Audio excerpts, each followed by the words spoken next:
Another episode of Crush This, a Monster Truck Podcast. This is Dan Chiche. Gosh, right next to me is Brad Shaw here, but we're going to get ready for this preview here with the toughest monster truck tour with our guest, I guess you could say AV manager, event coordinator.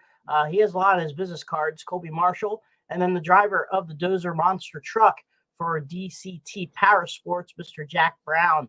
But we have a little bit of Brad Shaw here, and he has some bad news. Not really, but hope he get better. But Brad, tell him the news. What happened, bud? Well, unfortunately, I was out on a job site today, and it finally has snowed here in northern Canada.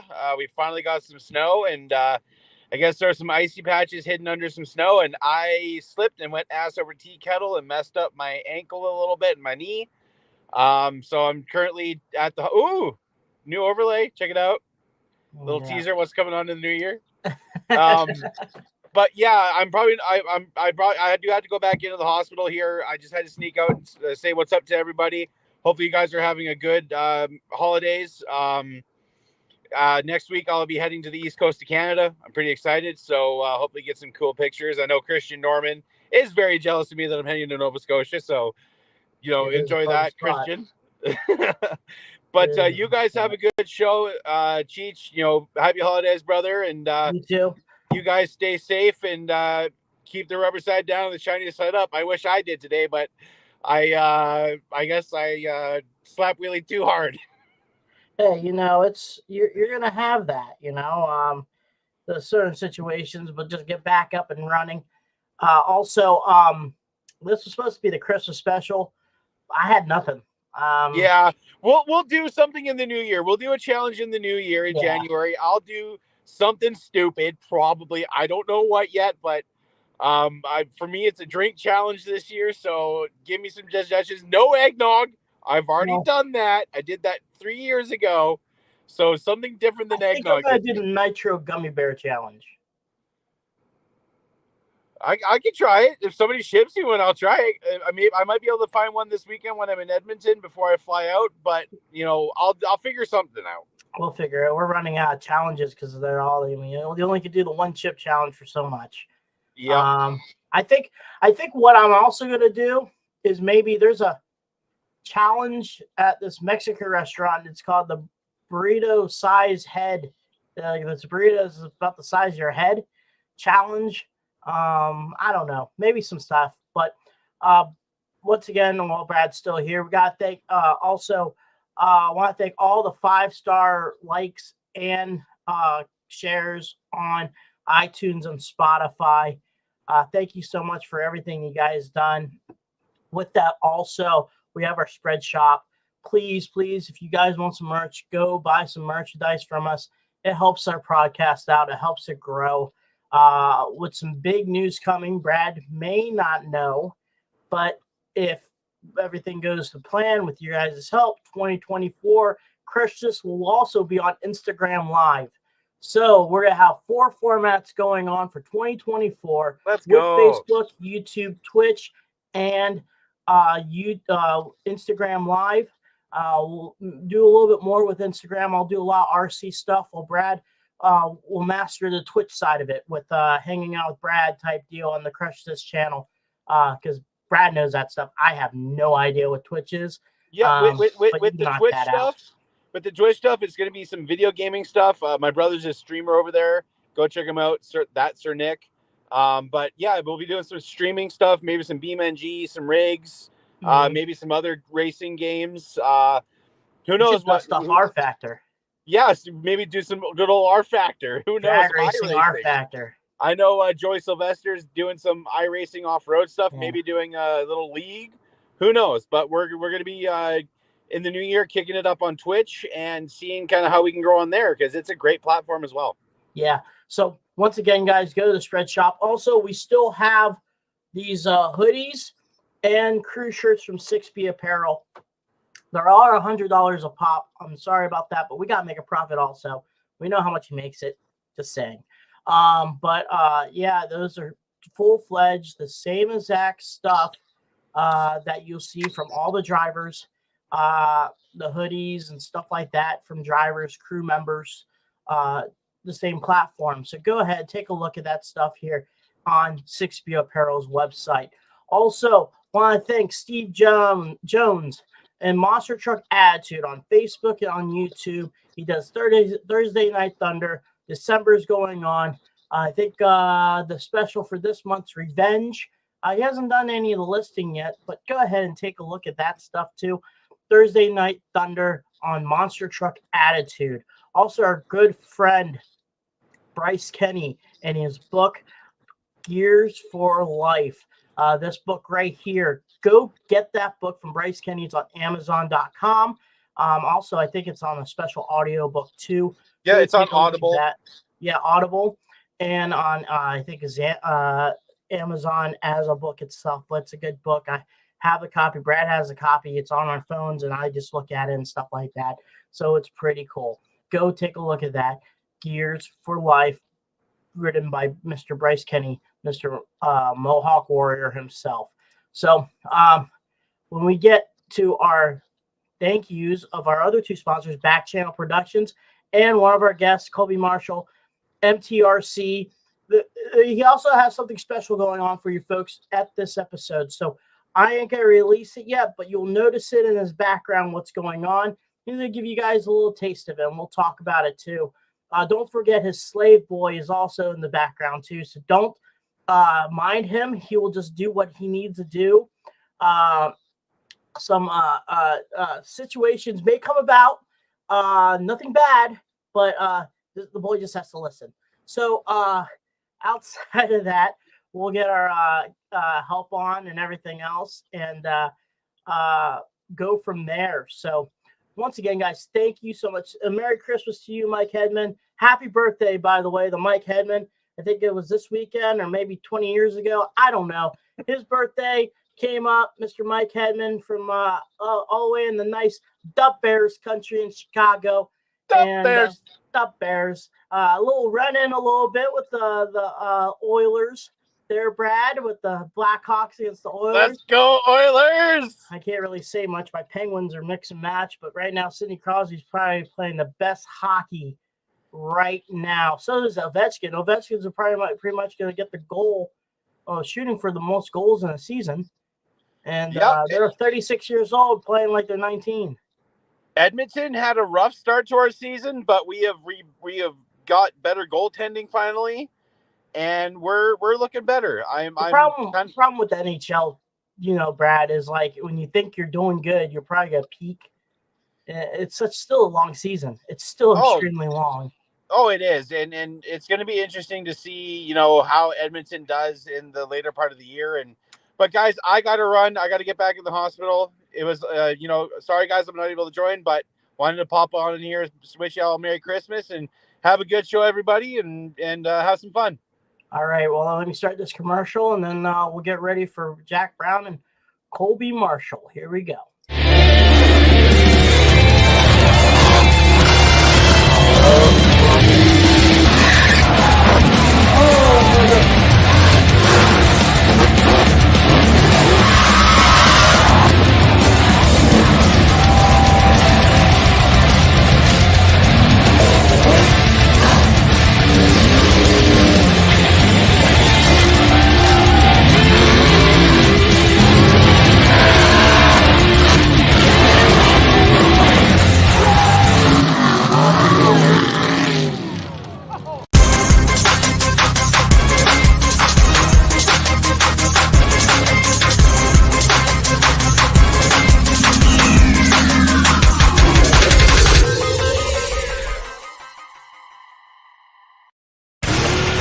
This isn't your typical motorsports podcast.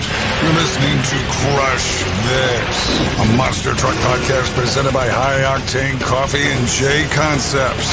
A show where we take you inside the minds of your favorite drivers, past and present, of the monster truck industry.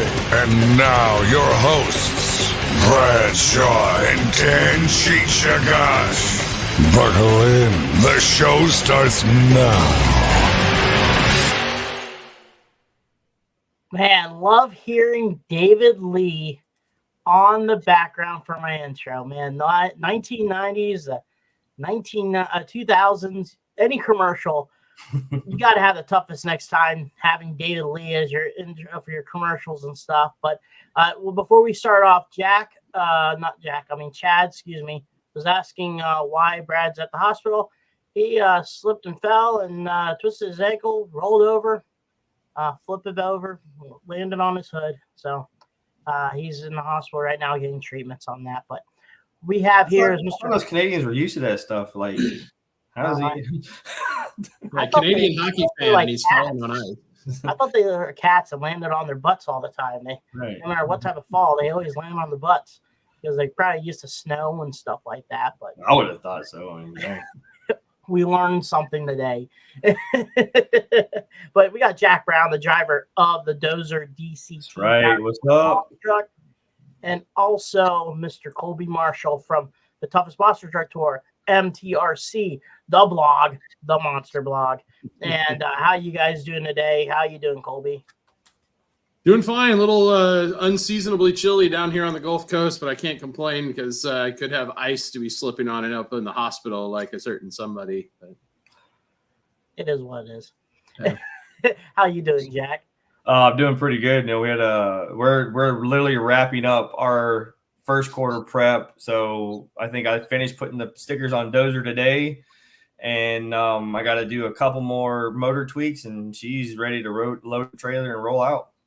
Speaking of which, I noticed that you guys have the Dirt Crew on display at the was it this weekend at the Badlands? Yes, it's actually on display until January 1st. We're going to go pick it up. We got it done probably last week, and Jerry's wonderful friends with Badlands, the owner, and they just thought it would be a great idea to take it down there and put it on display until we leave. So that's where it's sitting. It's not going to get any damage by any weather or anything like that. It's indoors pretty good. Yeah, it's sitting literally in their shop right there where they sell all their merchandise, and they sell all their quads and stuff. So yeah, that's pretty cool. That's pretty cool. Are they doing a deal where they could sell like the merchandise of Dirt Crew and Dozer? Yeah, we actually took them a box of Dirt Crew trucks. So they have a box of, I think it's like a 96, so they can sell them all. Nice. Now, Colby, let's talk about your background here for a little bit before we get into the Toughest Monster Truck Tour stuff. Let's have a little bit of time here. That is what you call the moon base, right? No, Mars. Yeah, this one is Mars. So we needed something to fill the time in between our MTRC events up at the other place at the old home, and so we turned the garage here in the new home into scale concrete floor arena, kind of like the old Thunder Nationals days. And let people know about the difference between your event and like the Monster Truck Challenge over out east or SoCal, Sugar King. People may not know it's kind of a little bit of an invite only type scenario, and it's not your normal RC monster truck type of deal, correct? Correct. So it's less of a competition and more of like a media production where we're looking to get the YouTube shorts and the reels and all of that, just one-off hits or combination of a couple of hits. We had Chris Parrish on his way down to vacation, made his way here with one of his or a couple of his trucks, and we got to play for the afternoon and just get some media that has been kind of the highlight of all of our stuff the last couple of weeks. And it's just it's more between myself and Travis Sutton with Sutton Motorsports and Machining that we just kind of decided we wanted to make RC trucks look cool. And so we just set it up with scale, everything is as close to scale as we can get it. And this place we kind of went above and beyond. It's got a whole full LED lighting system like some of the arenas have, where we can change the colors. We can make it flash like the intros of the Toughest Tour shows that Jack's familiar with, and just try to make it as close to the stuff that we do, every weekend with the Toughest Tour. And the cool thing is I've done a few of it. The Childress brothers, Jeremy Mark, and then you have basically a format for what you do, Colby. But there's some stuff that we just go off the rim. Yep. One time we did a pulling, and then we did some wheelies. But then out of nowhere, Chris and Jeremy thought, let's do some old camel mud and monster truck straight line racing. And then we just started making in round 3, and just you were picking people just lining up like Executioner against Gravedigger and Wild Thing against Taurus, and just like types of just cool footage that people enjoy watching.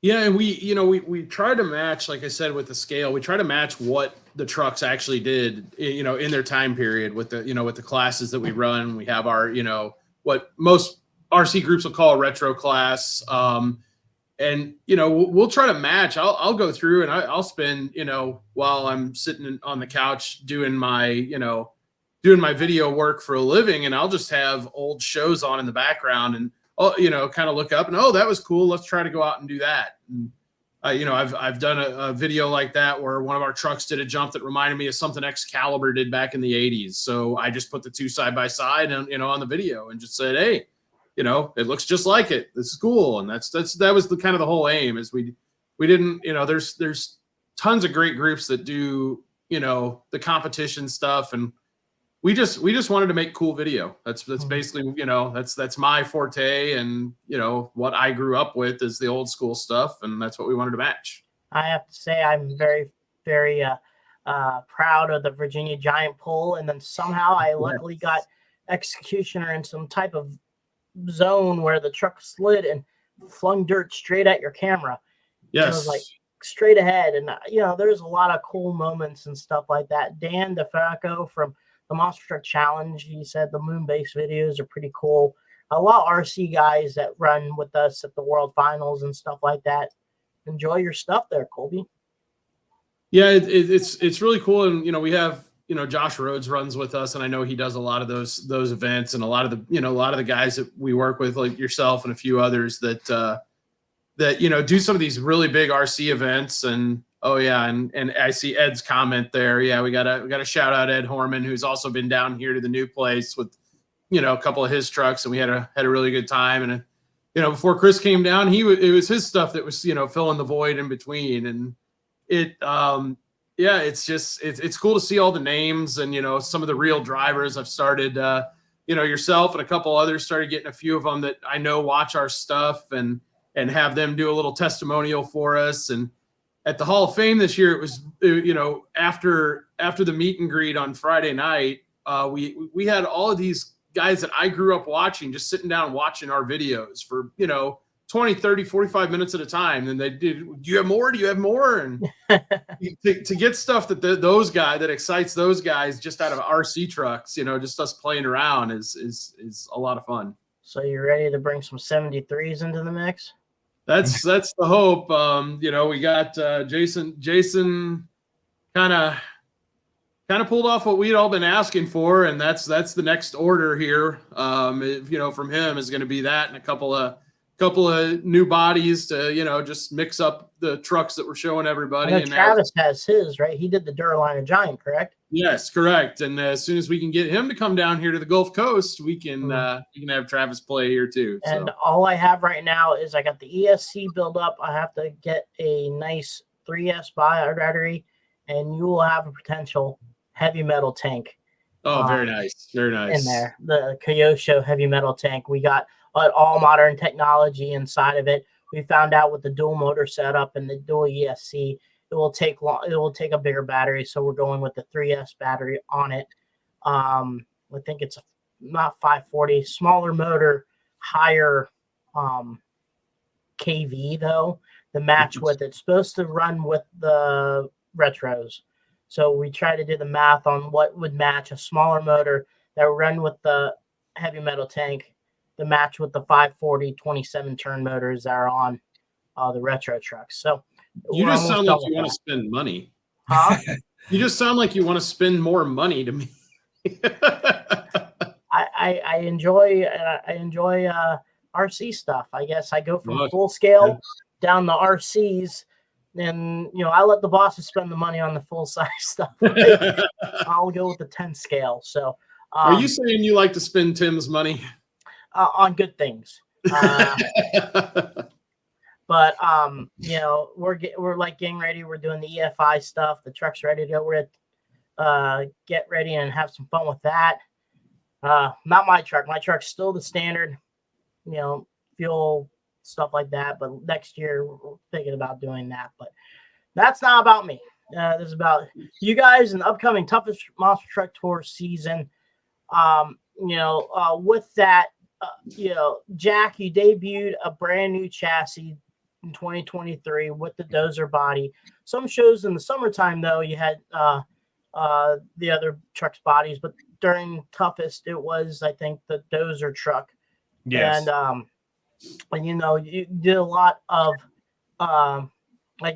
you debuted a unique Eddie chassis. It had the thick square tube main frame compared to the regular tube. When you're coming in the 2023 season this year with that new chassis, was it like getting in and just doing what your thing, or did it take some time to get used to the vehicle? 2023 was a lot of learning. Like just getting thrown in the toughest, like everything. It wasn't the normal, Monster Jam where you're popping drops and you're spinning around and you're popping drop. Getting thrown in the toughest in a new chassis, a new environment, took a lot of learning. And probably I would say like midsummer is when I started figuring it out and started, the truck started clicking with me. And I was able to start actually really keeping up with everything. And I think this year everybody's going to see that the toughest tour championship is going to be neck and neck for probably at least 4 drivers. I can promise you that. And then Colby, the 2023 season, we came down to the wire with Tim Jones that became the champion. Then you had Jerry Beck in the Dirt Crew truck. Just do a little bit of a review of the season and how everything went. Well, I mean, you're right in that it seems like every year that I've been involved with the tour, it's come down to 2 trucks, one way or the other. And this year is kind of, this last year was kind of a quintessential toughest monster truck tour with Jerry, in Dirt Crew, and Tim and Tailgater. And, what Tim was able to kind of pull off was the consistency that maybe wasn't there before, and was able to avoid the breakage that I know bit Jerry a few times there, especially towards the end of the season, and really kind of put it out of reach where Tim was in the driver's seat. And that seems to be kind of the story of that tour is they named it aptly, in that you can go out there and have individual weekends where you're just spectacular, but if you're not really good over the entire what is now going to be a 10-show schedule, it's just not going to be there for you, and you're going to be mid-pack at best. And that's kind of what we looked at with this last year, where you either had like an early rollover, or you had just a weird parts breakage that it bites some of these guys, and they'd be spectacular 85% of the time, but it was that 15% that really bit them. And I really think, like Jack said,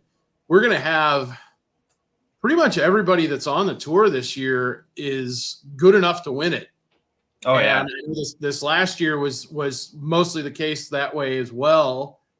And this year, I mean, with a couple of new drivers that are coming in, with the Groth twins, and they were with us for one show last year and were spectacular. And it's going to be a dogfight the entire way, and it's going to be a lot of fun for me to shoot video of, and to cover and all of that, to just to bring it to everybody. And it really is, it's just a completely different style of tour. If all you're familiar with is what Monster Jam does in arenas, and they do a great job. The last time I saw you, Cheech, was down here in Pensacola a few months back, and got to hang out with you and Mark and Bailey and Too Tall and those guys down there. And it was, we had a great time with that show. But you go to a toughest tour show, and I mean, everything is just a solid brick wall. And it's watching Jerry and Tim and these guys, and scrape scoreboards with their trucks. It's in a different level of an intense in that small of an arena. Yeah, they don't call it the toughest monster truck tour for no reason. That is for sure. And talking about that, Jack, because you kind of were thrown in some of the toughest tour in last year in 2022, but in the summertime, like going to Pueblo and Wheatland, not Wheatland, White Plains, West Plains, Missouri, West Plains. Plains, yeah. But you get into these arena shows in the first quarter, and like you said, it's not like the Monster Jam events where they have the pod, and then you kind of, no matter how, I guess you would say, no matter how fast you go with the truck, when you hit it, you're going to hit it. It looks like the obstacles for toughest, you have to have a type of speed to approach it. If not, it's going to bite you. Or if you go too much, it will may hurt the truck, but it'd be kind of spectacular. But then again, if you go too slow, you may roll over. Yeah, it's one of those things that, like, I learned immediately, very first show, like, momentum hitting these jumps is key, because if you go to it like you're going to hit like a Monster Jam pod, you'll hit it and you'll roll over like I did. First show out there in New Mexico last year, like, I think first 3 trucks hit walls and rolled over. That's how crazy these rumps are. Like, it took half the season to learn how to do these jumps, because they literally are, like, they are brick walls. Manson does an awesome job of just building walls. And so I noticed that with the toughest tour too, they like to send you up and down instead of skyward. When you're hitting another arena tour, not to say Monster Jam, but other promoters, like All Star, they want to take you out, kind of out towards the arena. So, in racing, you're doing a lot of roundy round, and it's a lot of close racing in a tight area, Jack. When you were doing a lot of the racing portions of that event, was that another type of learning curve for you? Oh yeah, absolutely. Because the racing, the jumps are like you said, they're not meant to send you out. They're meant to send you up. So even in racing, you have to change up your whole style. The quickest truck to the ground is the quickest truck to the finish line. And if you're hitting stuff to jump it, you're losing. That's just simple fact. And I think what Colby, outside of, I'm looking at your schedule here, most of the arenas that you guys have, outside of, I think, Grand Forks is kind of your guys' closest stadium floor event. Everything else that you guys normally do is like Casper, Wyoming. I was there when I was working for Jerry. Saginaw, Michigan, which is actually a very, very big Thunder National home for quite some time back in the day. Obviously, you guys have taken home with Lafayette, Louisiana. That was a Monster Jam event that I remember. You guys grew that. Like I said, outside of Grand Forks, most of the arenas are your typical small hockey, basketball arena. So with that going on, Colby, with Grand Forks itself, you guys have to, make it a little bit different, correct? Correct, and that's what's so cool about this last year. It was the first year in a while where that wasn't the finals, but this year we're back to the way. Frankly, I kind of feel like it belongs, with having that total wild card of a show, which it's a stadium size floor. It's smaller, it's an indoor football stadium. It's a smaller, I think it's like 15,000 seat capacity. So it's still, big venue, but it's not the giant, NFL stadium. I like Tacoma. Sure. So it's such a wild card to have at the end of the season, where these guys have been in these tight confines and doing things that trucks should, these trucks shouldn't be doing in that small of a space, and then just getting to air it out and on a big floor with even bigger obstacles, because and that's the other thing with the arena shows is that FMX lander is huge that we run on the toughest tour. We've got great FMX guys, shout out to those guys. They're JJ Romans is one of the coolest guys. I love running with him. Looking forward to seeing him here in a couple weeks. But that FMX lander is no joke. I mean, you stand next to it and you look up, and there are days where I don't envy what Jack and these guys do out there, because it looks like it hurts to me. It looks like intimidating. I mean, you see a wall that's, between 12 and 15 feet tall, and you're like, I have to jump and get on top of that. And every time you hit it with the truck, you're like, oh, you're hoping you're landing in the right spot, because if you go straight up, guess what? You're back down your lid. So that there comes that momentum, because if you don't have enough momentum to get up on top of it and get over it, you're just toast. You're laying on the ground like a turtle. Yeah. Go ahead, Colby. I know that those jammer stacks always look so intimidating from a non-driver, and to have a jammer stack that you then back up with another 10-foot wall of dirt right behind it.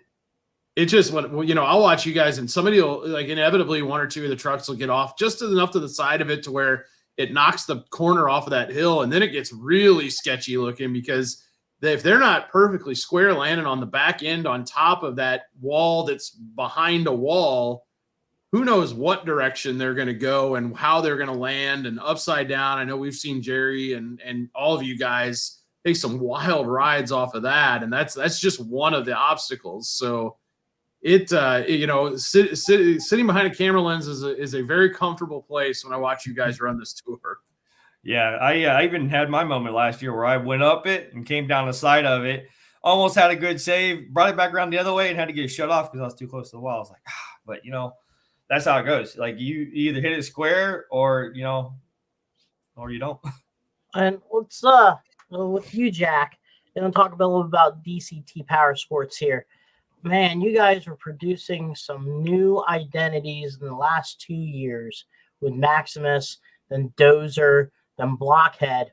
I mean, with the minds of Jerry, and I don't know his name, but the Master of Faster gentleman that helps you guys out. And I also have to give credit to his Jerry's wife, Jessica, because she's sometimes the backbone of what's going on and stuff like that. But the feedback, Jack, that you guys been having with, even still, Dirt Crew's still a really popular monster truck, but you have the Dozer, which is kind of the brother of Dirt Crew. You have your you have your dump truck, and then you got your Dozer, which is really cool. And I think as a Dozer, like that portray of body, it just fits my attitude. Being a Dozer, like, I'm a big guy, and even getting to drive Maximus this last year is really cool because everybody loves the Mohawk, and that's probably one of the key things to being successful this last summer was when I switched over to Maximus. Like, that's just a fan favorite, like, right out of the hat. Like, it was just amazing how many, like, people just love that truck.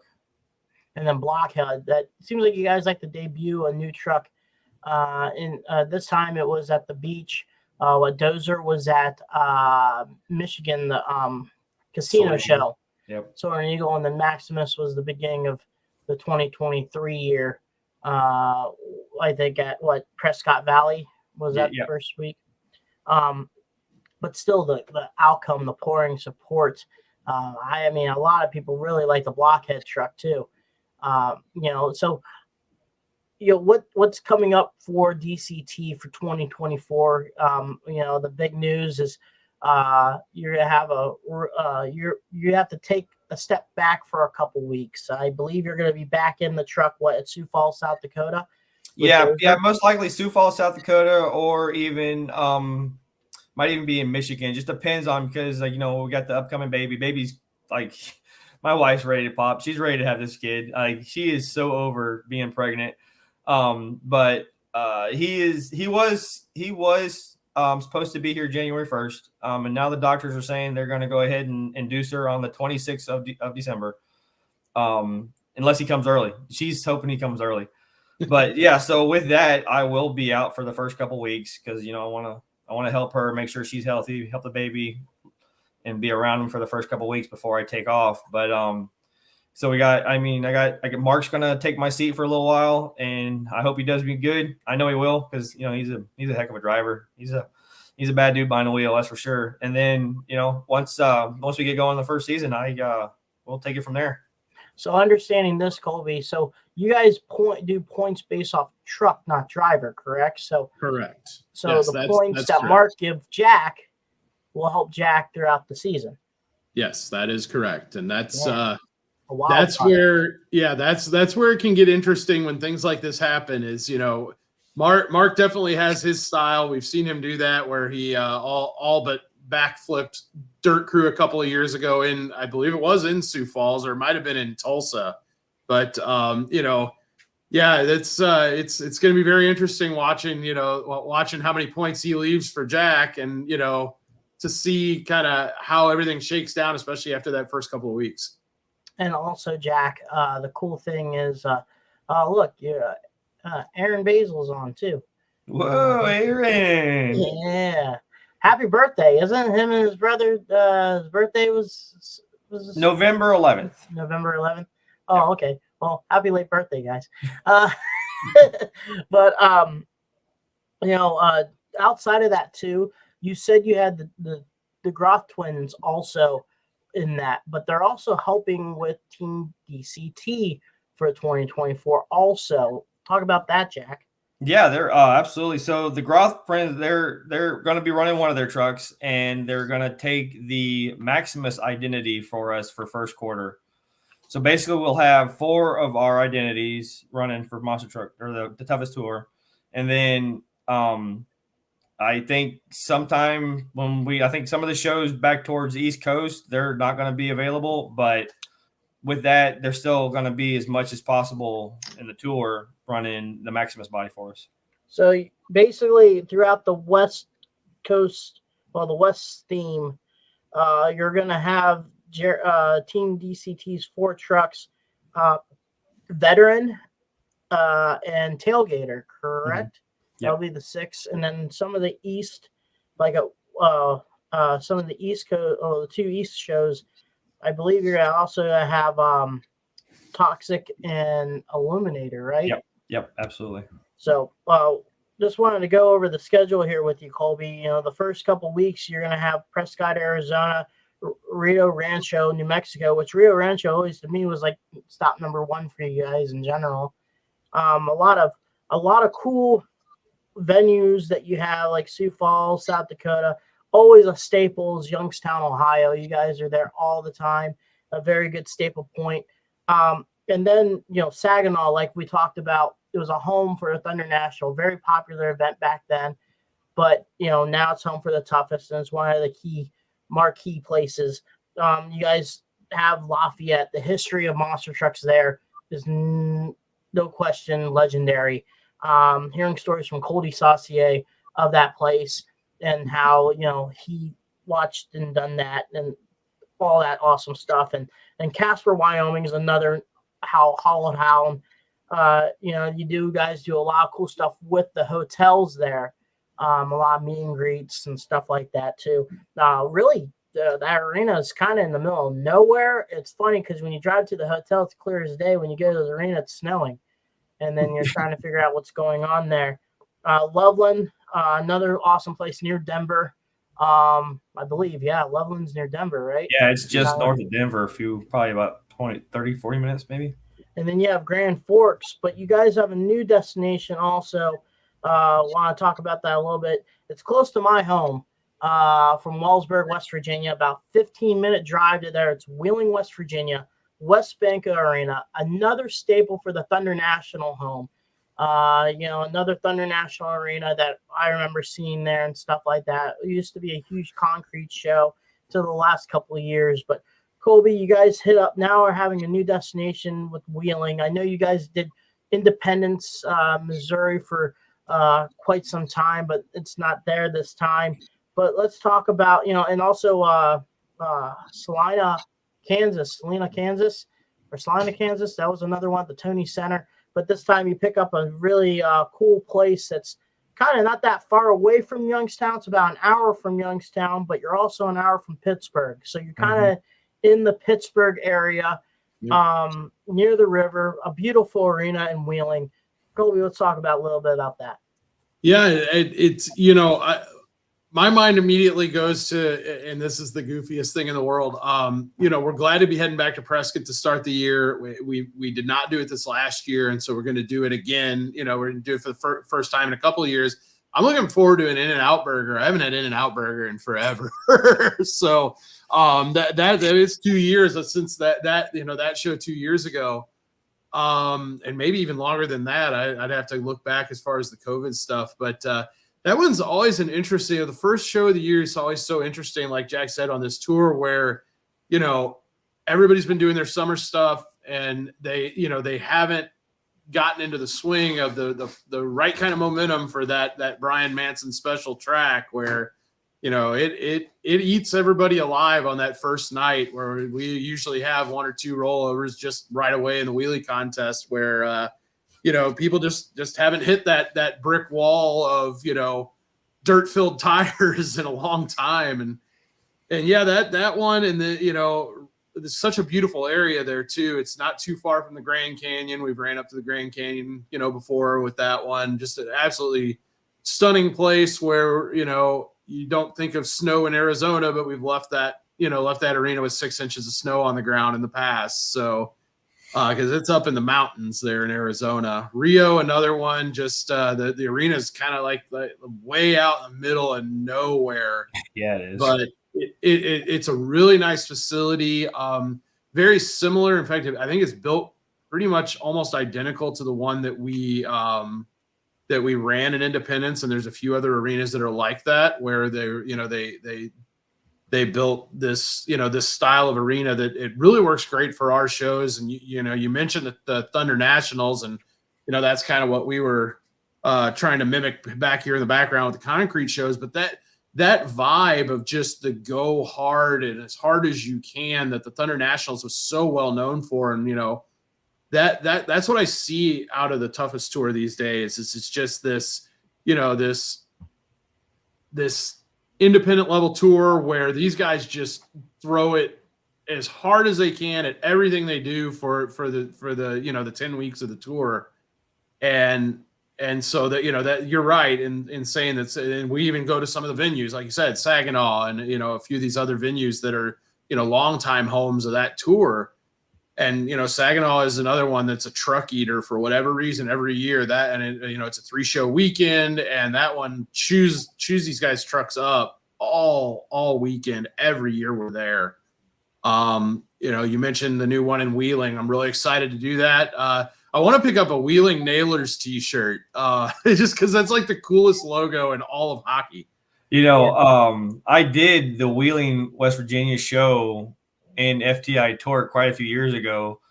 And I remember that the coolest thing about Wheeling is the fact that I was fishing probably 2 hours before the show, and I caught fish right out of the Ohio River. Right, the arena's right next to it. Is right on the river. And you just grab. Are you gonna go for round 2 there, Jack? Or are you gonna? Oh, I'm good for round 2. I actually, it's a beautiful area. It's like right there downtown, and you got the mountains on one side, you got the river on one side. The atmosphere is like an old town atmosphere. It's actually really cool. The River City Air Works that's across the street. And Colby, you got to have yourself a DeCarlo's pizza. It's a different type of pizza. It's a square pizza, and they do it differently. They warm up they heat up. It's a sheet, and when they cut it, but they sprinkle the mozzarella cheese on top of it and pepperoni. They don't melt it, so you got to eat it straight off. I gotcha. Well, it'll happen because that's what that's about 35% of why I do this is to eat different food in different locations. So I can't wait for Louisiana crawfish again. Oh, yeah. Yes. And then if you guys make a trip to the Highlands, go for Manny Brothers. Even though it's a Pittsburgh staple, gotta have the Pittsburgher. Jack, you probably may had some when you were driving FTI. I think you guys did a Pittsburgh show a few years back. I had 2 of them on the way to the Hall of Fame last year because I flew through Pittsburgh, and I'm going to fly through Pittsburgh twice this year. So I'm looking forward to Primanti Brothers for sure. And and we'll talk about also, another kind of staple for the Toughest Monster Truck Tour, which is only an hour away from Wheeling, is Youngstown. Oh, yes. Youngstown had some memorable events. I remember Aaron Kane with Quad Chaos burning it down with the some Psycho and donuts, but also popping a tire with that. You know, you did that course where it was the circle track, but you had that long, like kind of rectangular brick area where everyone tried to double and all that stuff. But Colby, talk just a little bit about Youngstown, and maybe you want to say something, Jack, too, about that area. It's like for me, I picture Toughest with Youngstown. It was like it was one of those arenas that Toughest made their staple at Youngstown. You know, when you think about Youngstown, you think about Toughest Monster Truck Tour. Yeah, actually, the very first show I ever did for Toughest Monster Truck Tour when I was, when I was shooting for the blog was Youngstown, Ohio in 2014, and that's one of those towns. And Jack mentioned Wheeling being kind of one of those like old school, working class kind of towns, and Youngstown, Ohio is very much in that same vein. We love that place every year. You're right. It's like a staple event for Toughest Tour. It always snows Friday night. Always, every year snows Friday night, and it just adds to the vibe of the place. So we're really looking forward to getting back there. And like you said, it's one of those staple events that we've had so much cool stuff happen. You mentioned Aaron. There's been every year there's at least one or two moments where you're just like, how did they even manage to do that in that that size of arena? But that's Youngstown, and that's a whole lot. You can say that for a whole lot of these venues that we run. Yeah, you can definitely tell that Youngstown is a big event for Toughest, because even with the media, like I think we did like 3 times more media there than any other place. Yep. And Aaron Basil wants to know, Jack, having a good fish recipes. Can't tell you all my secrets, man. I want to know what you're. I want to know what you're catching there in Wheeling, because if I can find a little Skype like bass. Skype bass. I caught it was like probably a 13 or 14 inch striped bass when I was there. Okay, all right. I was recommending not to eat it, but no. Well, don't eat anything at the Ohio River. But catching it, I love catching release anyway, because especially if you catch a blue catfish, that's full of mercury. So you put that sucker back in the water. I've only just started eating fish now that I moved down here to the Gulf Coast. So I river stuff. I fished all my life in the lakes of Missouri, and you're in a good place. If you go take some time there, Jack, and find some creeks where the entrance of the creek to the river, that's where you catch your fish where you want to cook. That's exactly where I caught that one, is because there is a creek that runs right into the Ohio River, right there on the back side of the arena. And at that mouth of the creek is where I caught that fish. So I'm 15 minutes north of that. So a lot of times I have my kayak and I go fishing in the creek area, but I also do a little bit of trapping. So I get some little crawdads. And then, cat food, if anyone cares about if I catch crawdads, get one of those like 9 Fancy Feast cat food and put that in there. They'll eat those sons of guns like it's going out of style. But, for me, that's my personal question for you, Jack, is, do you miss fishing in Florida? Because I know you're a Florida boy. I do. I mean, do you like the freshwater or the saltwater? Both have their pluses and their minuses. Saltwater destroys a boat because it's salt, and it destroys your equipment. But the fish are more active in saltwater. Like you can't base how a redfish will explode on a bait versus a bass, because there's just two different terms of the spectrum there. Like a redfish will just annihilate anything, and a bass, I mean, sometimes you can get a bass strike hard and sometimes you can't. Yep. I love freshwater fishing, but I love saltwater fishing. Saltwater fish are probably the better tasting fish, if you ask me. A good redfish, a good peacock fish, like even triggerfish, they're amazing fish to eat. So I think where you're at in terms of eating fish is probably one of your better options, because you have such a variety of just delicious fish out of the Gulf. But with freshwater, like in my neck of the woods and stuff like that in Indiana, it seems like the catch and release program is the way to go.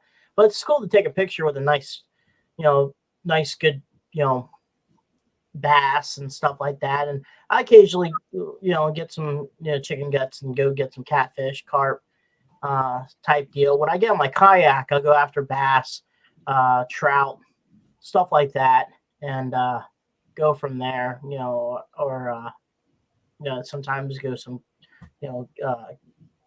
crawdad catching, and sometimes get lucky and get some box turtles. I don't cook box turtles. I just like getting them, putting back in the water. But so I mean, for you there, Colby, you're kind of now in the Gulf area, so I mean that's some hot, awesome fishing and some good seafood and stuff like that. So I mean, how is it for you being now more southern in the United States compared to living in Missouri? We love it here. I'm starting to become. I was always the cold weather guy. Like I was a guy in t-shirt and shorts. Almost like maybe not to the extent that Elliot Miller is, but pretty darn close to Elliot Miller, where it could be 30 degrees outside and I'm t-shirt just fine. But I'm starting to not like you see me in a hoodie now, and it's only like 45 degrees down here right now, and that's cold for down here. But as far as the fishing goes, I picked up surf fishing when I moved down here, and I love it. I grew up bass fishing on boats in Lake of the Ozarks in Missouri, and like you said, there's a whole different vibe to fishing in saltwater than there is to freshwater. And I miss bass fishing, but I love being able to just set up a lawn chair and cast a line out or something right off. Yeah, I tell you, we eat more whiting, and now that I've started catching some pompano down here, we eat more of those guys. And I'll just bring 4 or 5 fish home, and that's dinner that night. And I'd never done that before because I didn't care for fish that came out of fresh water, but boy, down here in that salt water, that fish, like you said, it's pretty tasty. Yeah. I remember living in Florida for a few years. I remember they always told me wake up around 4 o'clock in the morning. I was like, okay. And I went with BJ Johnson, and we go over this like bridge area. I'm like, what are you doing? We grabbed this net and started trying to catch shrimp. And he's like, well, we got to get the bait first before we get the main course. So we had to go there, get on the flat top boat. Then we started fishing. And then I started learning, if you catch a small fish, just use that as bait. And, and then you get a bigger one. And, you got to catch, figure out also the difference between a bonnethead and a bonnethead and there's, I think, a hammerhead. You got the hammerhead, the shovelhead, the bonnethead. Yeah. There's certain type of sharks you can't get. You have to release them. And then there's certain sharks they're okay because they're a nuisance. I remember one time in Tampa, there was an old like Chinese lady that was at the end of the pier, and she bought the stingray. If you catch stingrays, she'll buy it. Well, she used stingray meat and she sold the stingray meat to like Walmart and all those places as scallops. Yeah. People do that. They'll eat. They call it like an imitation scallop, but they use stingray meat. Yeah. Mm-hmm. And then I remember Candace Jolly and Neil Elliott. They said we went up to like near the where the curve is to the northern panhandle, down to the back end of Florida to go find scallops and stuff like that. You only can get like 10 gallons of them. So use a 5-gallon bucket. You only can do 2 trips, and that's about it. The stuff that had my expectations about Florida is awesome. Figuring out outside being so expensive, you can do so much stuff for free, and just fishing, and then all the catching and all that stuff, and then they're okay with you shooting a pig, a wild boar. I mean, they're okay with that. Yeah, they're a huge nuisance, but. And for instance, for you, both of you guys, I mean, we're talking about fishing and food in general. Is there a particular spot in the schedule that you guys are looking forward to? I know you mentioned about Lafayette. I guess that's a big circle right there. But is there any other places that you guys are looking forward to at the schedule, mostly for grub? Or you can bring out Lafayette. We can say Lafayette. Well, yeah, Lafayette's a great start. I've got a Cajun restaurant called Bon Temp that we go to every year, at least once. And now that my wife and we're down here, so my wife and son get to go with me, we probably are going to hit it twice. That's still my favorite Cajun restaurant I've eaten anywhere, and I've eaten at a lot of them. I'm just, I could run through pretty much every town and there's something good, that we found finally over the years in every town to eat.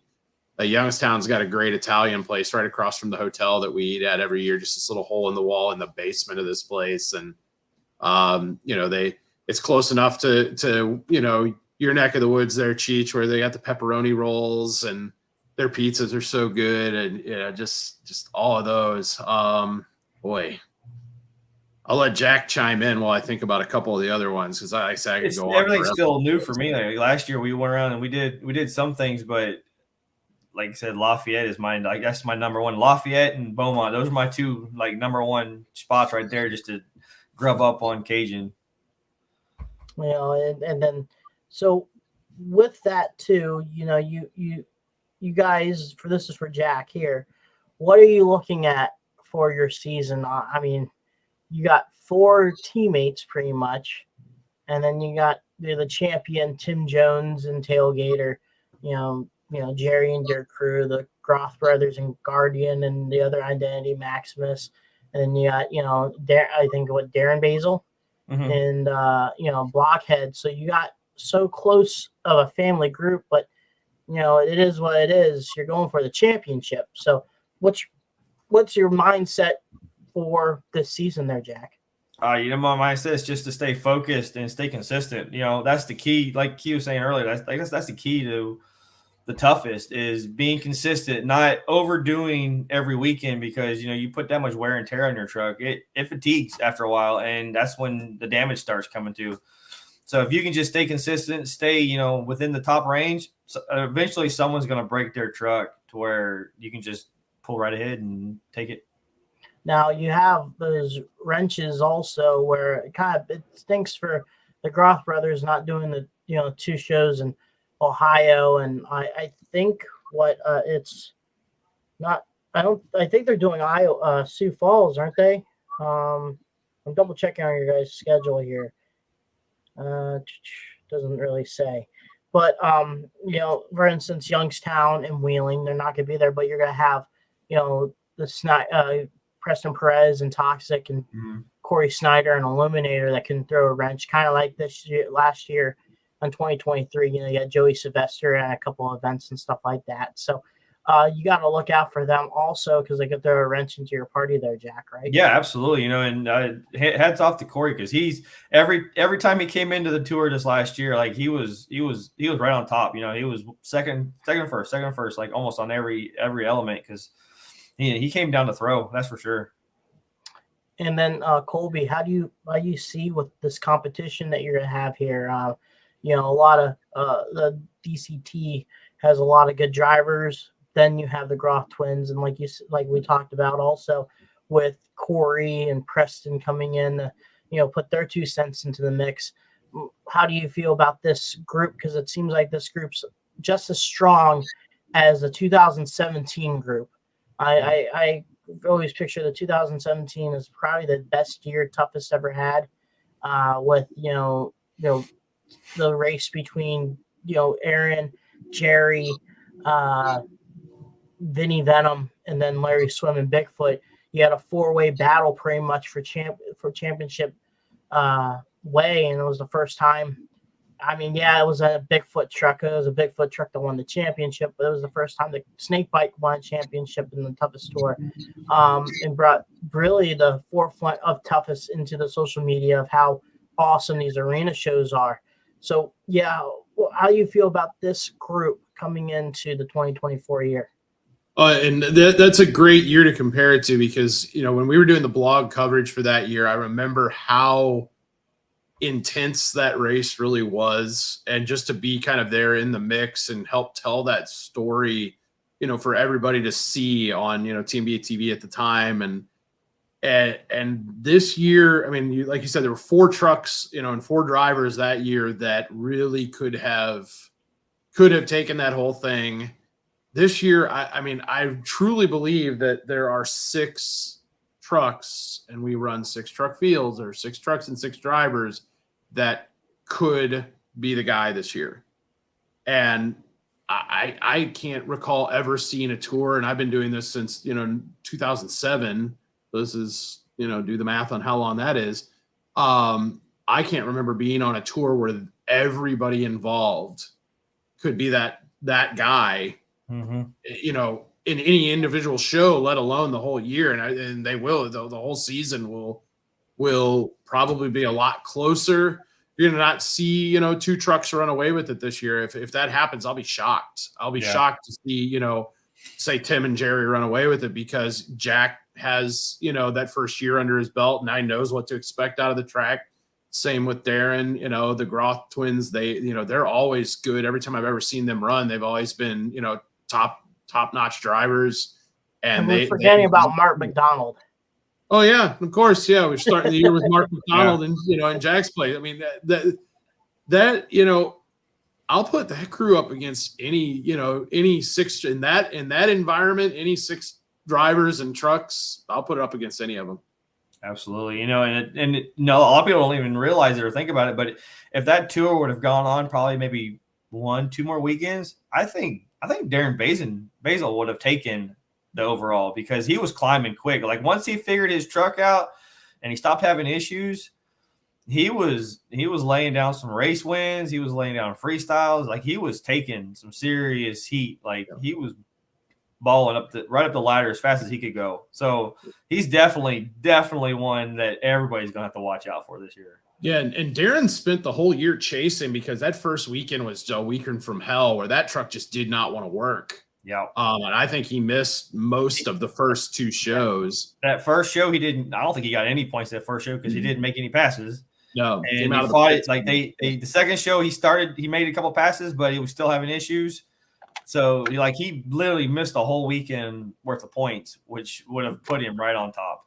Yeah, and those last 3 shows that he did, I mean, he was, with all deference to everybody else that was on the show, he was the best guy out there. And that performance at Grand Forks was one of those where behind the camera, I can't jump up and down, but inside my head and inside of me, I'm jumping up and down, because it was just one of those performances where, he was on a whole different plane at that point, and he had that truck figured out. And after, now that he has that truck figured out from the get-go, he's gonna really be one to watch. I agree with Jack definitely on that. So. Our good friend Dan DeFranco wanted to ask, I think this is for you, Colby, if you maybe know a little bit more. Plans to up the truck count at events and add stops to more states across the country? I can't really see the truck counts, to be honest with you, going up. I mean, like you mentioned, these are smaller arenas. And like 6 is good. 6 trucks is pretty good. I mean, even when you mentioned Salina, Kansas, and that we always had to drop it down to 5, and 1 truck always got left out, for that show, because that was a really small place. But as far as venues, I mean, I know, Kelly Goldman runs the tour. She's amazing. Best promoter I've ever done shows with. I love Kelly to death. And I've worked with some really good ones. Love Elliott, love, Brian Wagner. But Kelly and I are always, and, I know everybody else on the tour too. It's not just me, definitely not just me, but, we're always talking about, hey, what, do you have any venues near you, or any venues you see? I watch a whole YouTube series where this guy from Australia does reviews of different arenas. I'm sorry? Is it Monster Talk? No, he literally just reviews arenas and stadiums across the world. It's like wide world of stadiums. Not that he's paying me or anything, but I love watching. And I'll see a venue. Oh, this venue just opened up. Hey, this venue in California just opened up. Hey, Kelly, have you heard about this one? And yeah, I'm talking to that guy. Or no, I haven't. Send me the information. And so we're always looking to expand. And are there plans to do it? I mean, specific venues, I can't really speak to that. That's above my pay grade. But we're always looking to add events. I mean, Wheeling, for example, was we were really excited to add that. And I know that there's always a couple other venues that we've done in the past that maybe don't support a show every year, but every other year that we could always look towards going back to, some stuff out west I'd love to go do again. And yeah, we're always looking to expand events, but as far as, specific plans, I like I said, that's a little above my pay grade. So yeah, I was about to say with Wheeling, I think the last time Toughest did a show in West Virginia, I think it was back in 2012, 13, I think, or maybe 2012 at Huntington. But I mean, I have a lot of people asking about if you guys are going to go further east. I know Youngstown. No, actually, West Virginia is going to be the part that's of gonna be the east, furthest one. Yeah. east that you guys will deal with. So, are you guys have you guys talked on the drawing board of doing shows? I know you guys do Virginia, the beach show, but as for toughest monster, like you guys also, do a little bit of the beach. You guys do the Charlotte show. Once did Bristol. But you do these summer shows, but not with the toughest arena shows. Have you guys talked about on the board to go further east than where you guys are at now? And I think it's kind of the same answer in that, we obviously we'd love to get any venue that we can.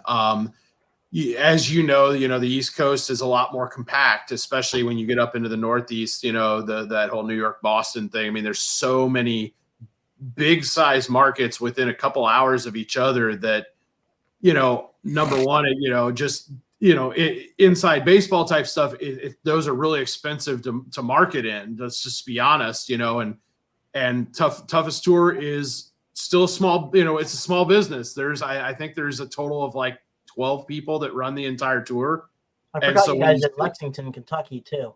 Yeah, and we did Lexington, and there's a myriad of different venues that are out there that I feel like the product we could bring to the table could match anything that they have. But there's so many of them, and there's so many different promoters that it's always a battle to try to get those spots. But of course, we'd love to run as many as we can and as much part of the country as we can. I'd love to do some stuff down here closer, other than Lafayette, which we all love. I'd love to do some Gulf Coast stuff. I'd love to do the Northeast Birmingham. stuff. Birmingham would be great, Tupelo, Pensacola.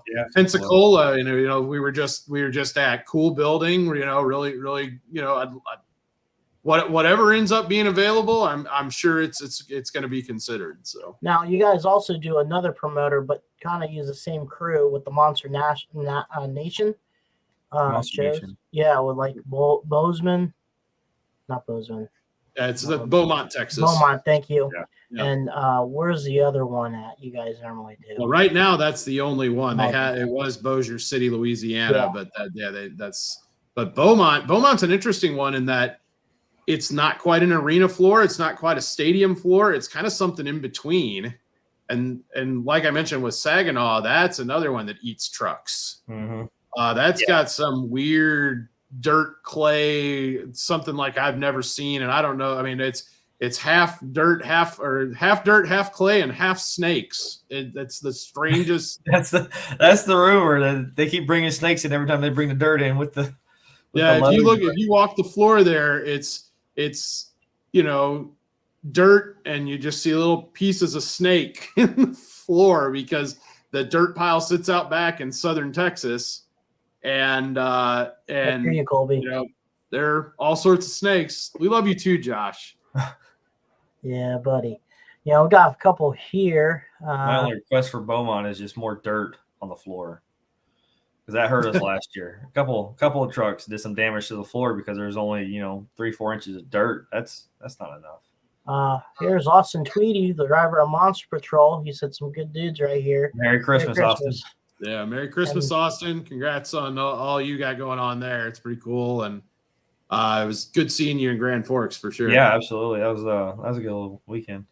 Okay, Sean Green said, Colby, tell them about that place in Malone. Tell them about that place in Monroe. I don't know. Yeah, I'll have to touch base with you on that one, Sean, because there are a lot of places in Monroe. Okay, and I also want to ask this. So he says, I added this, but Las Vegas wants to know, what's the over and under of Tim Jones rolling over this season? Let's change the question here. Vegas says, what's the over and under of Tim Jones, Jerry Beck rolling over this season? Over under on rollovers. Doing 10 weekends.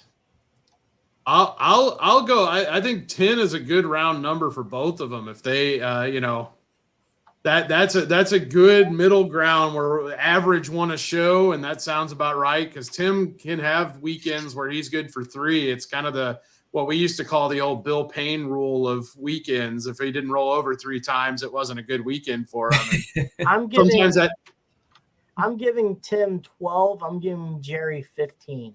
I think Jerry's going to do multiple rollovers at multiple events. You know, he's feeling good for ice cream.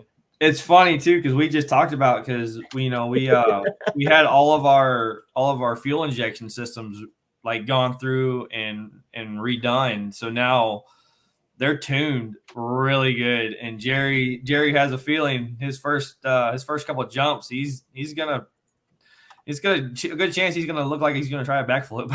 that's how awesome these trucks are running right now.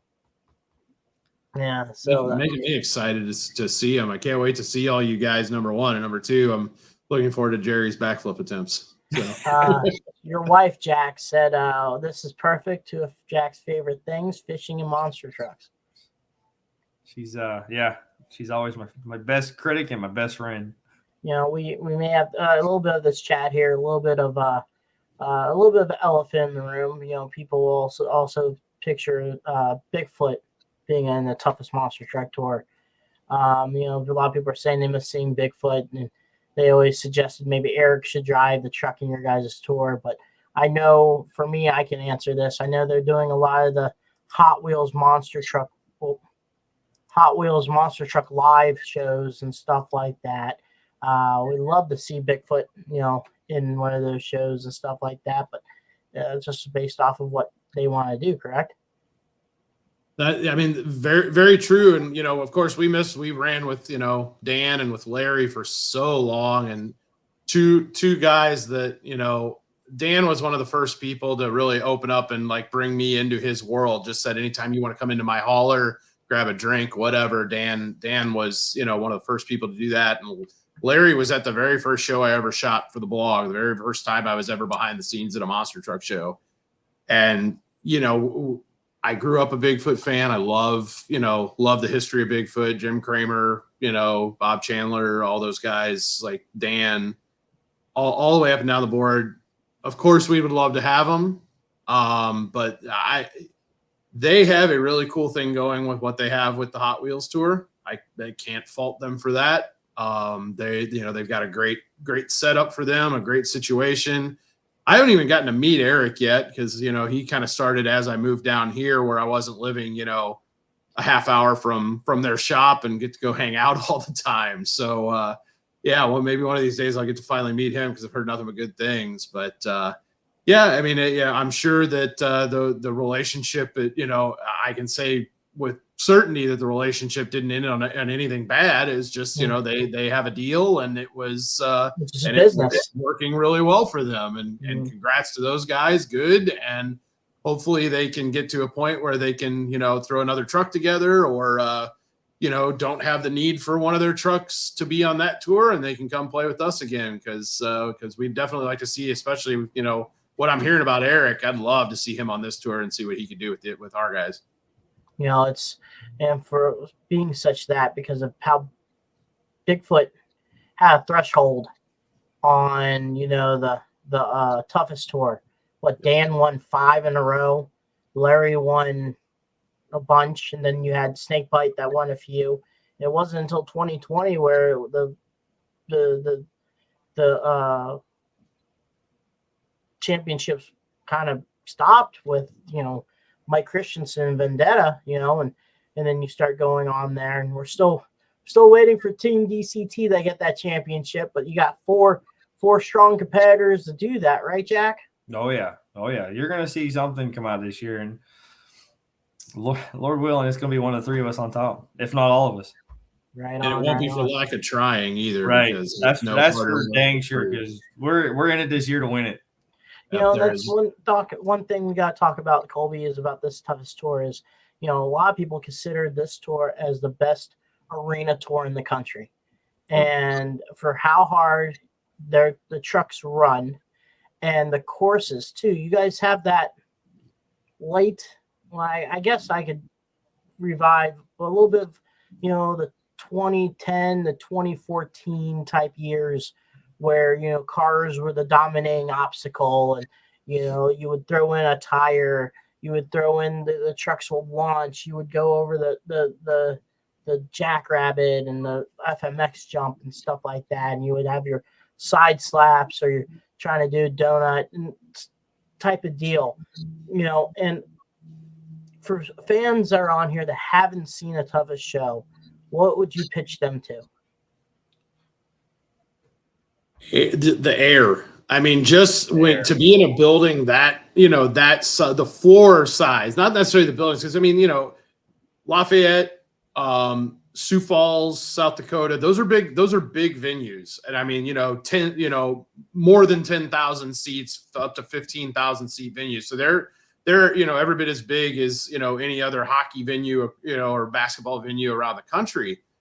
But to be in, especially if you're in the lower bowl, and to look up at trucks in a hockey arena and see and look well above you in a hockey arena is an experience that I can't, you can't, no matter what I do with my camera, I can't bring you there. I mean, and I guess I'm good at what I do with that, but there's when you feel Dirt Crew land from, basically the rafters, and you feel the building shake. And that's not, that's not hyperbole. That's, you feel the building shake. And, to watch how hard Tim Jones goes in that small of a space is insane. To watch Jack pull off slap wheelies in a hockey arena, and, and to watch some of the stuff Darren was doing, or the Groth twins are going to be doing, there is nothing like that. And like I said, I've seen just about every, decent size to big promoter for the past 16, 17 years. And nothing impresses me more than having to call the building and say, can you raise that scoreboard more? Yeah. Because he'll hit it. And if they don't, he will hit it. And to be in that tight of a confines and to see a truck that go that big, there's nothing like it. I'm pretty sure Jerry a couple times last year was within, inches, like less than a foot of hitting the scoreboard a couple times. I feel like there's a lot of butthole pucker moments, Jack, with you guys, especially maybe you're behind the wheel of the truck, is not really the jump, as in the height. I feel like for me, seeing me in that position of a butthole pucker moment is when you guys go full tilt boogie and racing. When you guys don't really have that much stopping room, and before you know it, you're about at the wall, hitting the brakes because you want a full Senate to beat the other guy on the other side of the track. Yeah, and that's the thing about it. Like, you can't drive like that. You can't just drive wide open. You got to drive with your head, because, like I was saying earlier, when you hit these jumps, like you're racing hard, you're flying through the air. And when you're flying through the air, if your competitor knows anything about these indoor racing, when you're on the ground, you're faster. So if he's smart, he's hitting the brakes before he's hitting that jump, so he can slow down, so he can crawl over it and get back on the road or get back on the track and get around the course.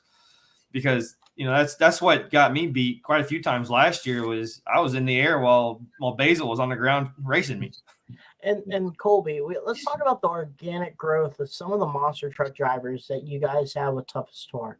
Sure. And I may be the one that will throw in the brick, but you guys revived Bigfoot on how popular they got, more popularity through the Toughest Tour. I know a couple of the guys are probably watching this podcast. Don't get angry with me, but there was a downtime. There was a downtime where people were questioning. And then when they started seeing the truck in the Toughest Monster Truck Tour with Dan and Larry and all them, the popularity of the truck went up, and you saw them throughout the venue. But when I'm talking about organic, you guys grew and made Team DCT to a powerhouse the way it is with the Quad Chaos and Dirt Crew Dozer and stuff like that. Tim Jones, he had the Twisted Addiction with the old No Problem 3 chassis truck. Then he worked his way up to now his current chassis, then representing Tailgater, Smashosaurus. You guys grew and helped the Stinger with Zaimler 2 up. He did a couple shows. Jamie Garner and Overboard now he's one of the most popular trucks in Monster Jam, but you guys helped him out. And also Bad Company. And then you guys were growing the Walking Tall, rest in peace. That too, Walking Tall, but you also had unique guys like Shell Camino. I mean, they ran monster trucks a lot of times, but they didn't do it until, they were with you guys for a few years and it started growing. Wall Thing, Midnight Rider, you had so much diversity, but the key thing is you had help.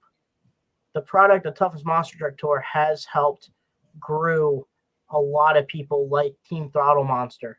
I think Toughest helped out big time when they had the not breach, but helped out with, Craig Christensen, Paul was with that, and then they kind of broke off. But let's talk about that a little bit there, Colby, the organic growth of some of these trucks now becoming some of the most popular monster trucks in the nation. Sure. It's interesting because it kind of ties into something Jack was just talking about with racing, where he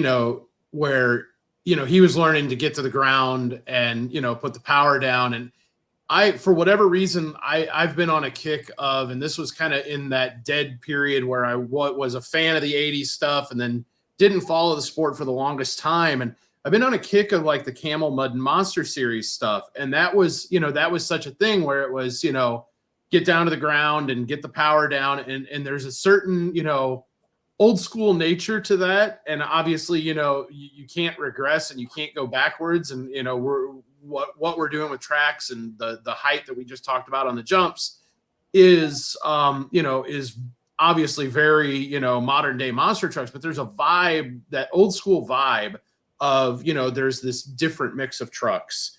There's not just this one stable, and it may be a big stable, and they may have a whole lot of identities, but there's not this one stable of trucks. There's DCT, or there's Bigfoot with Bigfoot and Snakebite, and like you said, the Throttle Monster guys, where they had 3 or 4 identities that they would run with us, or even like you said, going back to the Stingers, the Shell Caminos, when Jamie was first starting, when Derek Anson was up and coming, and we had Heavy Hitter, and that variety also kind of speaks to an old school vibe that I think is missing maybe a little bit, where, you always got to progress, but there were things that were good about the way things used to be with this sport. And there's a vibe to that. I mean, I cover that Miami, Oklahoma show, and I always tell people every year, that's the last true old school show. Where it's this fairgrounds, and it's just the vibe of it. And there's a vibe to the Toughest Tour where, yes, we've gotten, there, it's not an all car setup or, cars and vans and all of that, but there's still cars on the track. There's still, dirt ramps and, a big hill, and, it's about the performance, and it's about, there's a vibe to it that's different. And I'm not saying it's better. I'm not saying it's definitely not worse. But if you are looking for a different vibe, that's what it provides. It does feel, and the word you said was organic. It does feel more organic because it's a small business, small crew, hardworking. Like I said, I think we've got maybe 12, 13, 14 people that run the entire event, and it's just as good, if not better, than anything else in an arena out there. I'm really proud of, the look of the media boards, and that's one of my responsibilities with the tour, and how that's progressed over the last few years, and how much. Forgot about Jacob also. What was that? We also forgot about Jacob, the West Coast Monster Vet guy. Oh, of course. Yeah. I mean, and that is like one of the coolest trucks out there is Rat Attack. I know. I'm sad to not see him on the tour this year. Yeah, he'll be there, but he won't be there riding, unfortunately. Yeah, that was definitely a name I wanted to see back, but again, above my pay grade. And I'm sure he's very that organic old school feel where he's that one man band. There's a lot of, I mean, you've seen Devin Jones and how he's been that one man band and just driving the I heck have out to of that say truck. before, sorry to interrupt. but Devin Jones has to be the fastest guy to pack up any monster truck that any one other person I ever saw. And he's by Yeah. himself. And he Yeah. does it alone. And that's what's so cool about Jacob is, Jacob's such a great guy, and he's a hard runner and can do anything in that truck, and try beating him in racing. I know Jack could tell you about that. Yeah, That was the best darn racing truck I've seen probably since Runte was running this tour. It was amazing to watch him run this last year. And you do all the sorts of the outdoor stuff. I see Jack a lot over at Pueblo. We're there with one of our Ram trucks on display, just there, doing their thing. But you learn so much also with the outdoor tracks and stuff like that. But it has to have a different feel though, the outdoor season to the indoor season, Jack. Oh, absolutely. You go from being cooped up indoors and having to have your boundaries to turn around and go into the outdoor and these small speedways and stuff, and being able to open the truck up and really, you're not jumping at this point. You're not jumping the truck, 30 feet in the air straight up. You're jumping the truck, 40 feet out and 30 feet in the air. So it brings a whole new vibe, and it's like basically being cooped up all winter and then finally actually getting to, spread your legs and run around the yard.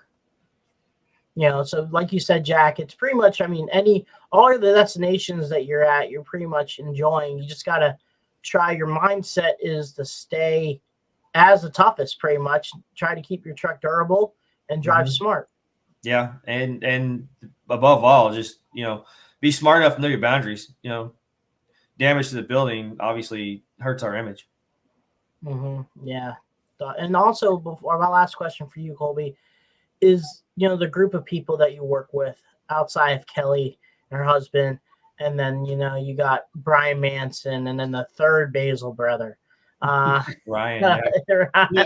And that hasn't been fair. We used to always just call him Basil, and now, DCT brings another Basil. So we have to be careful of yelling out, "Hey, Basil!" And we got two people staring at us. I wish we love Darren, but we need a different name for him. But you also had Brian Wagner there too. The longevity of the Tekka crew and the people that produce the product. You guys have been doing it for such a long time and still going strong. Talk about the crew there, Colby. It's such, and when I talk about the numbers being what they are, it is such a talented group. And when now but you mentioned like Brian Wagner, for example.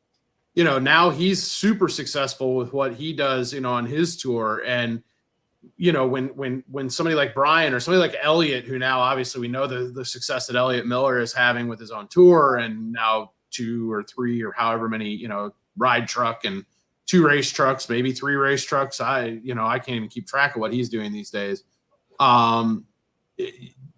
Those guys are so talented, and Brian and Kelly and Kelly's husband, Dave, they all seem to have an eye for finding the next person.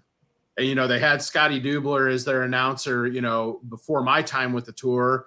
And then they were able to slot in that Ross Bonar guy, and, that I'm obviously super familiar with, and he ran with it. And, he was so good at it. And when he, when real life forced him to, to step away, not that, for guys like Jack, where monster trucks are real life, but, Ross, that was his side gig, and he had to step away. And, here comes Scott Heaton, who we all know is a legendary announcer in this sport. And they just have a way. And now, we've got other guys coming in where, a dirt guy will move on to something else or get another job, and they'll find another dirt guy who's just as good, if not better. Yeah, Kevin Post is awesome. Yeah, Kevin Post or Feehan or Jeremy Waring now has been a staple the last couple of seasons on the tour and has filled in the role that that Wagner was playing. And there's just some way that they find the guy that they find the most talented guy out there. And it's just one of those innate skills that Brian Manson has, is he and Kelly has. They just find the person that fits what they need, and that's all that they need, and they don't need an extra. and that person does amazing work. And I love working with this crew. Like it's, and they're all people that outside I want to go and just sit down with after the show and hang out with, because they're great people, and not just good at their job, but truly good people that you can trust, and have your best interest at heart, and the fans and the drivers. And I mean, I'm sure I can speak for Jack in saying that, I trust Brian Manson to run a show more than anybody I trust with just about anything else in my life, maybe next to my wife and kid. He's that good at it. And he's no nonsense. He's very, very straightforward, but and I love working for people like that expect a lot, but deliver a lot as well. Yeah. And it as a driver, from my aspect is, when you step into big shows like, the back to school bash in Charlotte, and you got to do the over under jump.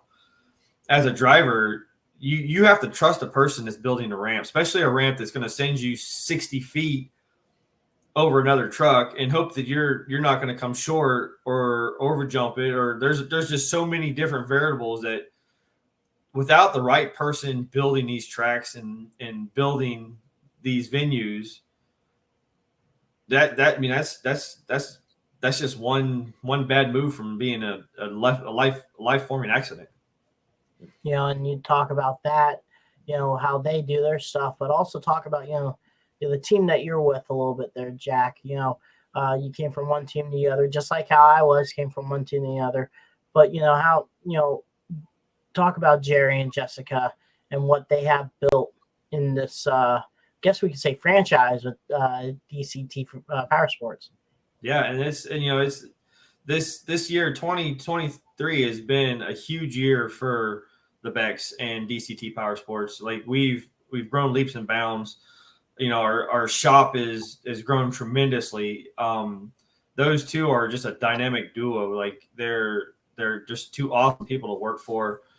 And not like you're always going to have, there's always moments where you just know everything's going to click right. And that's how it's going for us. Like the team's coming together. We've got great people working for us. I got Jared Smith, I got Evan. They're great kids. They're learning and they're working hard. And you know what? I think 2024 is you're just going to see a lot from DCT and the team. Man, guys, thank you so much. We've been knocking this out for an hour and 30 minutes. Once again, thank you, Colby. Thank you for MTRC. I do believe we talked about it. Look out for maybe a new intro video for Crush This. We got some new stuff. I just kind of showed it randomly, accidentally, because I'm an idiot. The new look for next year. So blame it on old Cheechers here for being a dumb one. But I'll be all right. Teaser out there. Huh? Throwing a little teaser out there. Yeah, throwing teasers. But, thank you again. And thank you for all the people that have helped us out with J Concepts, High Octane Coffee, Hall Brothers Racing, MW1 Entertainment, Justin Stories, Making Tracks. Go pick up his book through Facebook message and Amazon.com. That's another cool book to go after. 6B Apparel, JB Scale Graphics, Bradley Shaw Designs, Back Channel Productions. Hopefully he can get his hands a little dirty with the Toughest Tour too. That'd be pretty cool. I know he does a lot of stuff with All Star, and he does a lot of stuff with all sorts of different promoters. And also Jen Bay and her boy, happy birthday to him. He does a lot of filming too. Yeah. Look out for that stuff also. Let's go with you, Colby. Any type of social media that people can follow you at. And also give the social media too of Toughest.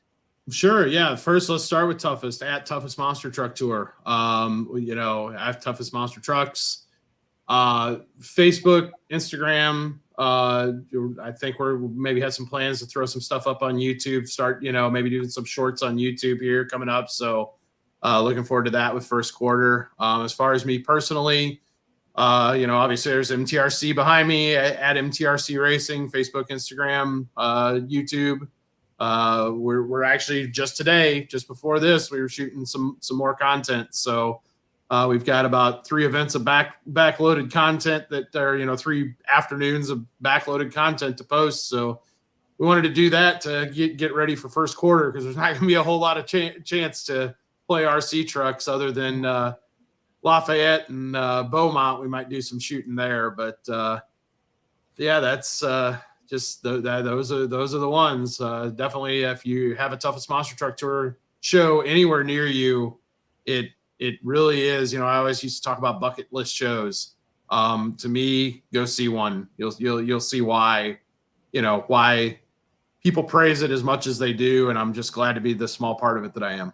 Shane England wanted to let you guys go. No, good luck to all 3 of you this weekend, this year, 2024. Thanks, Big Kahuna. I'm hoping to see some Big Kahuna 2024. Come on now. Merry Christmas too for everyone. So thank you on the chat and stuff like that. Jack, how about you personally and Team DCT? We're looking forward to 2024, and we're right around the corner, and Team DCT wants to wish everybody a Merry Christmas and a Happy New Year. And social media for you guys? It's DCT Power Sports. That's our big main one. We do have DCT Dirt Crew and DCT Dozer, and then obviously we have Blockhead and Maximus. All right, and then you yourself, you have Facebook and Instagram and stuff like that too. Yeah. Go find them. Yeah, I mean, I'm not the social media guy. I just run the truck. That's someone else's forte. Oh man, well guys, thank you for being on. Next week could be a live guest, or I'll throw in because next week's Christmas, so it's basically how I feel. I could do a live one next week, or I'll just do a recording for next week and throw it up there. I'll let you folks know beforehand. Old monster truck fan, you guys may know Mr. Lenny Kilner, Mr. Prowler himself. Want to wish everyone Merry Christmas, and everyone else too. If you guys know my friend, he's a coworker now, but Mr. Dale Bernier, his wife here is letting us know Merry Christmas and be safe for next year, guys. So Dale and his wife also. So and Tina, hey Scotty, on nothing. Nothing. Merry Christmas, guys. Merry Christmas to everyone else that's on here. We had a lot of monster truck people outside of just we got Aaron and Aaron Basil. We had let's see, Austin Tweedy. Let's see, had a little bit more people here. The chat keeps on falling off, so I keep on bouncing back. Let's see here. Thought I had more. Maybe not. It is what it is. Your dad, I think Gary Marshall. Oh, hi, Dad. Is your dad? All right. Yeah. See you in a few days. Paul Harry, Merry Christmas. Marty Manzuda from the toughest from Throwdown. Lee Plato, forgot about him over there on the West Coast. Yes, Skull Crusher and Shatter and all them. And then Jack, your wife, said excited for first quarter heart. So everyone, once again, thank you for being on here. Once again, guys, we'll see you guys here on, I got my calendar here. Looks like for Jack, it will either be Sioux Falls or between Sioux Falls, Youngstown, or Saginaw, whenever the kid wants to leave the apartment. Yeah. And but for Colby and the rest of the tour, it's going to be Prescott Valley, Arizona, January 5th and 6th. Sorry, January 5th and 6th, 2024 is going to be the first destination for the Toughest Monster Truck Tour. So, guys, get your tickets. Tickets are on sale on, I think, the Toughest Monster Truck Tour website. Pretty much blend and simple, toughestmonstertrucks.com to get your tickets there. I think there's other sites to get your tickets, but just type there and everything's there for you. So, yes, absolutely. So everything goes there, and get your DCT merch, tailgater merch, veteran merch, and all those guys help support the independent monster truck teams and what they do, because they rock it out for you guys, and they enjoy it, and they love it too. They're fans also, and they do it for the fans. So, guys, thank you so much for being on. Before I go, also let Brad, because Brad hasn't given me any updates, but also talk to your friends, talk to your family, talk to someone that's in need. Especially the holiday season. Mental health is a big strong foot, and there you may have friends that are just distance. In the monster truck world, there's a lot of people that are away from their families and don't get the chance to see their mom and dads or brothers and sisters. So if they're having a downtime, go hang out with them, go talk to them, maybe give them a present, stuff like that with New Year's. And it may not be, maybe the opposite also. Maybe friends and family just need some help in general. So go talk to your friends. And also for Matt Schultz, donate blood. That's a big deal too. National Red Cross, Central Blood Bank. Those people may need some type of help also. Go take a look at that too. So once again, that's Colby Marshall. That's Jack Brown. And I'm Dan TJ Gosh. Bradshaw was on earlier, but he took a dump. He rolled over. And not one of those. Not one of those dumps. He could have dumped after he broke his ankle. Oh, I'm sorry, guys. It could be that situation. We don't know the details. We don't know the full details. We don't know the full story. I'm sure it'll be on the news. That's going to be on the Canadian news outside of the moose stealing someone's car. Or someone won a free trip to Alaska, but he got shut down because he had a DUI in Canada. I don't know. So, once again, guys, thank you so much for being on. Absolutely. Thanks for having us. So next week is going to be a TBA. I don't know if I'm going to do it live or recording, just based off of, because it's the day after Christmas. So I may not even do an episode afterward. I don't know. It's just how I feel. I'm sorry, guys, but it's Christmas, family time. I'm going to be back home in West Virginia. I'm thinking about just coming back home, getting a fishing pole and taking a picture just for Jack right next to the arena. Man, you got it. My spot. Hey, Jack, if you're really going to be fishing, I will go find a travel fishing pole. I'll be right there next to you. I'll bring one for you, man. Don't even worry about it. All right, cool. We'll be there. If you go 70 straight up, maybe 7 miles in West Virginia, go east. There's going to be a place called the Highlands. There's a Cabela's there. There you go. Find anything. And if you feel a little cheap, there's a Walmart right next across the street. So Walmart rod catches fish just as good as a Cabela's rod. That's for sure. I'm into that. Yeah. Well, I truly love, the ugly stick that I get from Shakespeare. I go straight to Cabela's and get my stuff. And it's not even really Cabela's. It's a Bass Pro Shop now. So, but still, you get everything. And even if you don't want to drive that far, there are some mom and pop places around West Virginia that you can easily, or you can just find someone's front yard. I don't know. Yeah, look, it's a fishing pole and just grab and go. There could be some situation there. Or maybe there's one left at the creek. It could be. I don't know.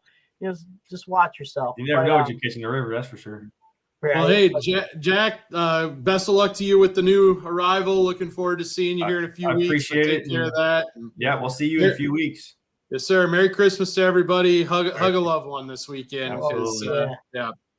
And hopefully I see you down the road, Colby, in one of your stuff. And hopefully get lucky enough to bring one of the trucks if we ever do a show. And Jack, I'll see you down the road.